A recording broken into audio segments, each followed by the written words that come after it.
In this video, I'll show you how to remove backgrounds in Affinity Photo. Let's get started. If you'd like to follow along with me, I've left a download link to the image that I'll be using in the video description. Removing backgrounds is very easy. Let's start by making a basic selection, and then I'll show you how to clean it up. To make the basic selection, I'm going to use the Object Selection tool, and I'll hover over our subject. I'll click on our subject to make a selection, and then I'm going to use the Selection Brush tool to add to our selection. You can see that it's missed this object that he's holding. So I'm just going to click and drag to paint over that to add it to our selection.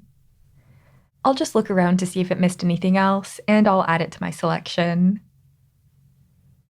Now, if you ever select too much with the selection brush, you can hold Alt or Option and then click and drag to remove from your selection.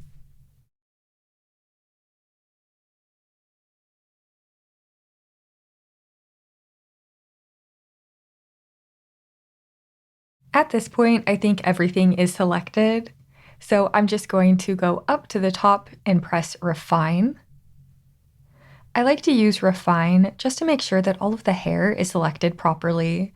So I'm going to click and drag to paint over any hair that was missed, and just paint over the edges of the hair to make Affinity double check those areas. I think this looks pretty good, so I'll press Apply. Now that we've done that, I'm going to go over here and I'll press the mask icon to remove the background. I'll press Command or Control D to deselect. And now you can see we have a pretty good selection with the background removed. We can make this look even better though by refining our mask a little bit. Refining this mask is as easy as painting black and white paint on this mask to add or remove from our selection here.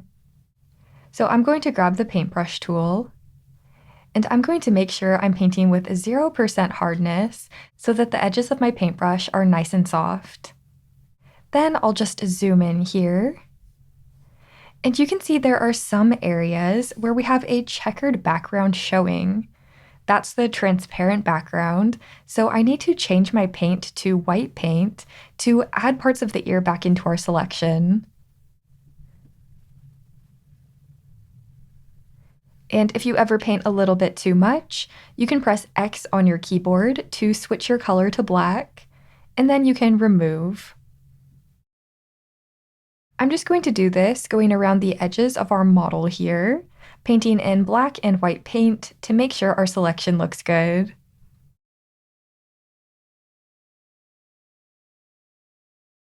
Affinity does a pretty good job with selections, but I always like to double check just in case. Sometimes it might struggle if your background looks very similar to your subject, or if your subject is holding something, there can be a little bit of issue, so just take your time to paint in black and white paint to add and remove. Alright, and once you're done painting, you should have a great selection of your model. I'll just go over here and you can see the before and after of adding this mask. Now I'm just going to go up to File and then down to Export to show you my last tip for this. When you export, you need to make sure your file type is set to PNG. This will preserve the transparent background. If you leave it as a JPEG, the background will appear as white when you export it. Alright, great job! Now you know how to remove backgrounds. Thanks for watching, and I'll see you in the next Affinity Revolution tutorial.